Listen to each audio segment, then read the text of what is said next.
Production.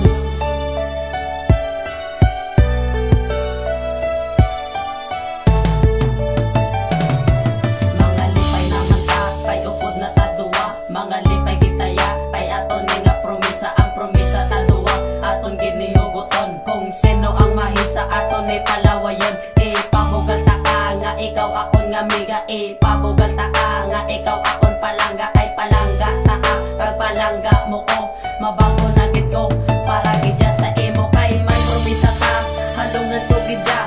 Hindi ko pagkalimtan nga ikaw akon palangga. Di matadlong na ko, kag hindi na ko magbisyo. Ang bata nga si Mac J, dula pagka demonyo. Demonyo pagago, dula na tanan. Wala na nga Mac J, pagkakabalan. Pagkakabalan, dula o na tanan. Ang aton di nga inagyan, hindi gidya pagkalimtan.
Kung ako na maglatay, ako gidya madapalan. Gani di ka pagbulaga, kay way na simo makatupong. Kung ako na may sakit, imo ko kinabulo. Wala na gid ko sang rason nga ikaw pa ang bulagan. Kaya ra na simo tanan, pati na ang pagkatipan. Di sana loko ka dungol, imo dya kung ginapalanga. Way kaso ginadukol, basta hindi lang magbuya. Ganiga pa salamat ko nga imo ko napilian. Subong akong panagid lang, di ka na masakitan. Kung ikaw ang bulagan, dako gina sa kagaguan. Paghigog mga seryoso, simo ko na tilawan. Sa relasyon sa duwa, hindi gid ko ya magkalas. Kay kung ikaw ang likawan, doon naglikaw lang sa bugas. Oo, di ko makalas, taniwala may makalas. Kay hindi gid ko mabakas kung may